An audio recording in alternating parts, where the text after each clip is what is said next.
Hello, my name is Cheri from livingdiystyle.com, and today I want to teach you how to make a coffee cozy 3 different ways.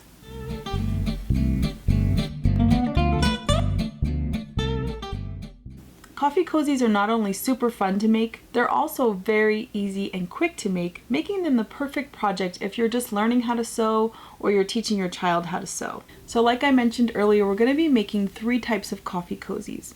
The first method that I'm going to be teaching you is actually the fastest method. It's only 2 pieces of fabric instead of 3, just a regular fabric on one side, a cotton fabric with a pretty print on it, and then the back side is just a fleece and it has elastic. So this is the fastest one, that's method number 1.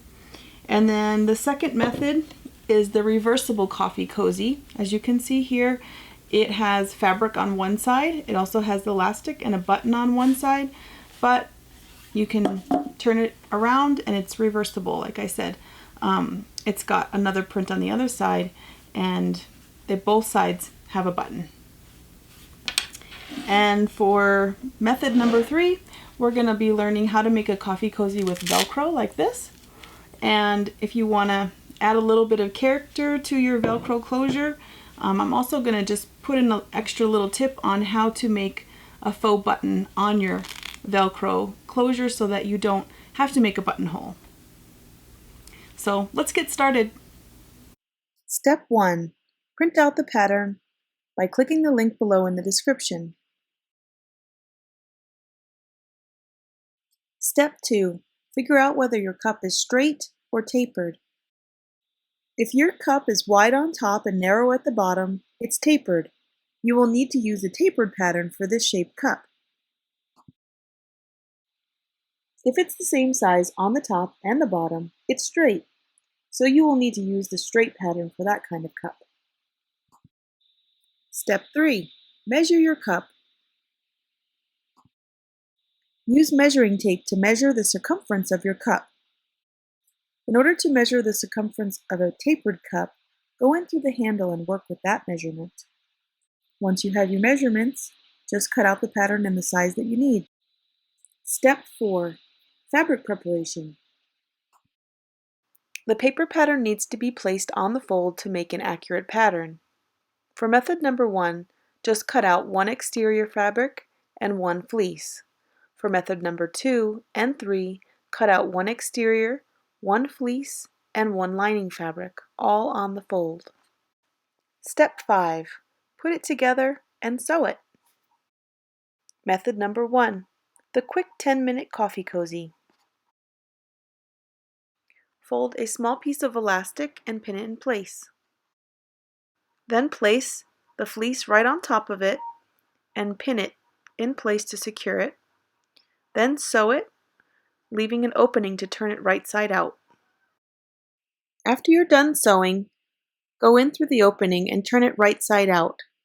Then tuck and fold in the opening and pin it closed.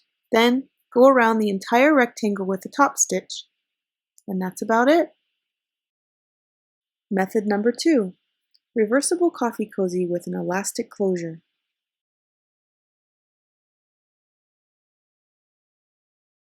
To start, place both fabrics right sides together, as you see me doing here, and then place the fleece on top.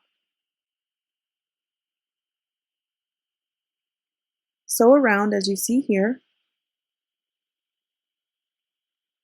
and then pull it right side out.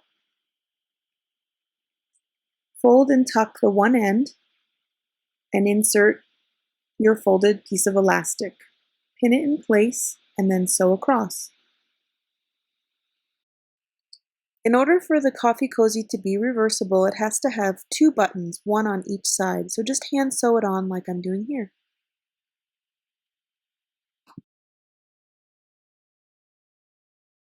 Method number 3, coffee cozy with Velcro.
Tip: how to add a faux button.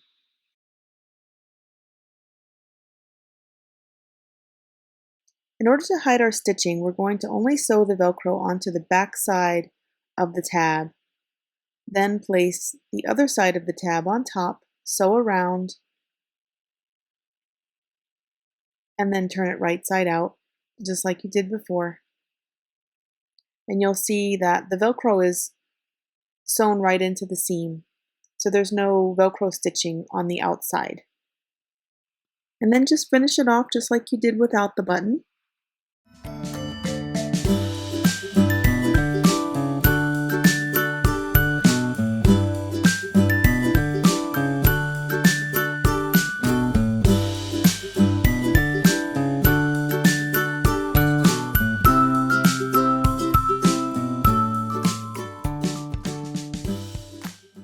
I sure hope you enjoyed this video. If you did, please give it a thumbs up. And I'd love to hear in the comments below, what do you plan on doing with the coffee cozies that you make? Are you going to sell them? Are you going to give them away as gifts? Or are you just going to enjoy one for yourself when you drink a nice cup of hot coffee? I'd love to know in the comments below. I'll see you in the next video. Thank you so much for watching my video. If you enjoyed my teaching style, I'd now like to invite you to continue to learn with me by clicking on the link here to visit my website and pattern shop, or by watching more free videos that I've created for you. Please don't forget to subscribe, and I'll see you in the next video.